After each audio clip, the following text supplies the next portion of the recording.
हाय, मैं हूं अंजलि और आज हम लोग जानने वाले हैं डिफरेंस बिटवीन प्लांट सेल और एनिमल सेल। आइए स्टार्ट करते हैं इस वीडियो को। सबसे पहला पॉइंट हम लोग देखेंगे जो इन लोग का डिफरेंस का मेन है, वो है cell wall. Cell walls are present on plant cell and cell wall is absent on the animal cell. Cell wall is present on plant cell.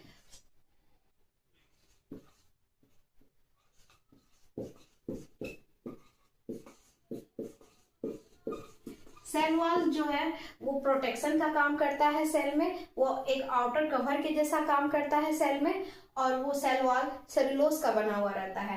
Second point जो हम लोग डिफरेंस में देखेंगे वो है न्यूक्लियस। न्यूक्लियस तो प्लांट सेल में भी पाया जाता है और एनिमल सेल में भी पाया जाता है, लेकिन इन दोनों में डिफरेंस होता है उसका लोकेशन का। न्यूक्लियस जो प्लांट सेल में पाया जाता है वो पेरिफेरल होता है, मतलब कि वो सेंटर में नहीं पाया जाता है, और न्यूक्लियस जो एनिमल सेल में पाया जाता है उसका लोकेशन होता है सेंटर पे। That means nucleus are located on the centre.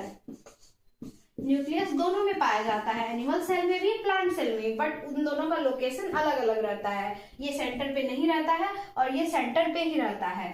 Third point जो हम लोग इसमें देखेंगे वो है लाइसोसोम्स। लाइसोसोम्स होता क्या है पहले हम लोग ये जानते हैं। लाइसोसोम्स फंक्शन करता है, एक्ट करता है एक डिफेंसिव सिस्टम के जैसा, जो बाहर से जो पैथोजन्स आते हैं उसको रोकने में मदद करता है, और एक्ट करता है ऐसे digestive system also.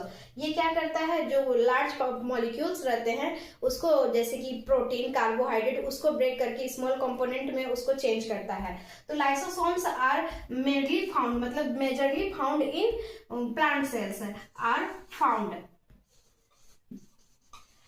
and in animal cells lysosomes are rarely found. That means very rare, बहुत ही कम पाया जाता है एनिमल सेल्स में, rarely found. फोर्थ जो हम लोग देखेंगे वो है क्लोरोप्लास्ट।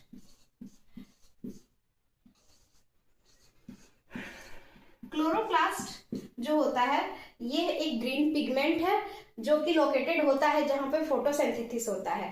क्लोरोप्लास्ट प्लांट के लिप्स में पाया जाता है और ये हेल्प करता है फोटोसिंथेसिस में। फोटोसिंथेसिस क्या होता है, जब प्लांट अपना फूड बनाता है उस प्रोसेस को फोटोसिंथेसिस कहते हैं।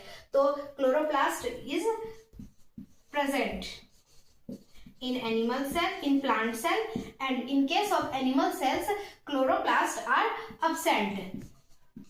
मैं सिंपली यहाँ पे absent लिख रही हूँ। अगर आप लोग को पूरा नोट्स के साथ लिखना है तो आप यहाँ पूरा लिखिएगा कि chloroplast is absent। And fifth point जो हम लोग इसमें देखेंगे वो है सेंट्रियोल्स। सेंट्रियोल्स क्या होता है, सेंट्रियोल्स हेल्प करता है in the process of cell division. Cell division plant cell में भी होता है और सेल डिवीजन एनिमल सेल में भी होता है, बट सेंट्रियोल प्लांट सेल में नहीं पाया जाता है। उसमें सेल डिवीजन बहुत ही कम होता है या फिर दूसरे प्रोसेस से होता है, इसलिए इसमें सेंट्रियोल्स आर अब्सेंट। ये बहुत ही मेजर क्वेश्चन है। इसमें पूछा जाता है कि क्योंकि सेंट्रियोल सेल डिवीजन में मदद करता है, सेल डिवीजन तो प्लांट सेल में भी होता है और एनिमल सेल में भी होता है, बट सेंट्रियोल प्लांट सेल में नहीं पाया जाता है, बस एनिमल सेल्स में ही पाया जाता है। सो बच्चों इस चीज में लोग कंफ्यूज हो जाते हैं कि सेंट्रियोल्स दोनों में होते हैं क्योंकि सेल डिवीजन दोनों में हो रहा है, बट ऐसा नहीं होता है। सेंट्रियोल प्लांट सेल में अब्सेंट रहता है और एनिमल सेल्स में प्रेजेंट रहता है। अगर आपको इस टॉपिक में कोई भी डाउट हुआ होगा या कुछ और जानना है प्लांट सेल और एनिमल सेल्स के बारे में, आपको कोई भी डाउट है तो मुझे कमेंट करके बताइए ताकि मैं आपके डाउट को क्लियर कर सकूं। अगर आपको कोई और टॉपिक पे भी वीडियो चाहिए जो आपको समझ में नहीं आ रहा है तो प्लीज मुझे कमेंट करके बताइए, मैं उस पर वीडियो बनाने की कोशिश करूँ।